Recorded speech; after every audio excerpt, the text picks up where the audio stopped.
where I'm at right now with Kelly Services, one of our business units, we did a journey mapping exercise last spring, about a year ago, actually.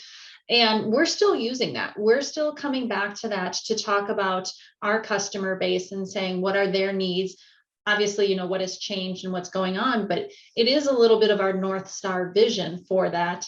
And then to the point of the financial aspect, I'm a huge proponent and advocate of measures like lifetime value and future potential value, because it's the revenue side as well as the cost to serve, and you can look at it in aggregate or down to an individual. So what we want to do is, as we're taking action, because honestly, journey mapping is all about the action that comes after it. So as we're implementing these actions, we can then tie in that financial goal or metric of lifetime value. And this is a living, breathing thing. This isn't a one and done, set it on the shelf and go, whew, glad we did it. How do we keep iterating, keep evolving, and keep tying back to financials? So yeah, and I'm on a soapbox now. No, I completely concur with you. That is also how we have established our brand. Because a lot of times when we get journey mapping projects to execute on, we'll get these nice looking RFPs, and none of them, Andrea, none of them till date have a financial impact tied to it. And that's something we challenge our clients on. And we tell them, hey, hold us accountable to this, hold us, this work accountable to, if the intent is to grow market share, well, hold this accountable to this.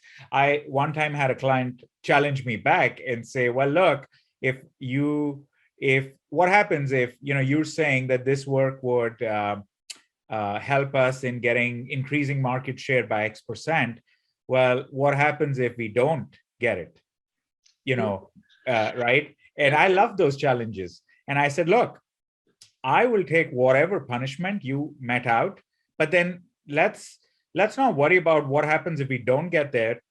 What rewards will you offer me if we exceed those goals, right? Because I know they're not thinking about the power of this type of work the way we think about it. And so I'm like, look, I want you to challenge us because I know the results will be 10x of this. And that's great if we're having this discussion, because then I want to know how sweet will you make it for me once this goes up. So we laughed, and he's a very good friend of mine.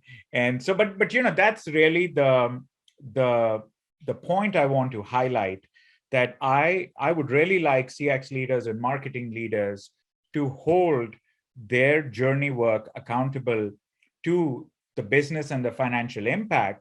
Because if you do that, you'll be pleasantly surprised, Andrea, as you know, on how much exponential the benefit would be of doing this work, doing it right, doing it the way you've explained it, and getting the voice of the customer in it.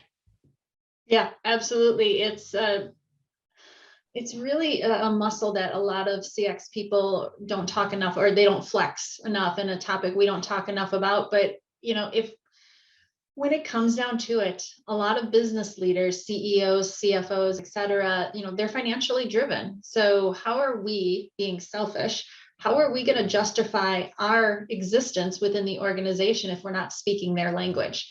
And so, and then also, if we're not financially benefiting, how can we continue to optimize and serve our customers better? So 100%, we need to get to that point. We need to have very strong financial acumen and just that appetite to say, I want to poke my fingers in there. What's going on from the financial perspective? I'm not just a warm, fuzzy discipline. Like, I'm driving the business. We are driving it together. Let's focus on that.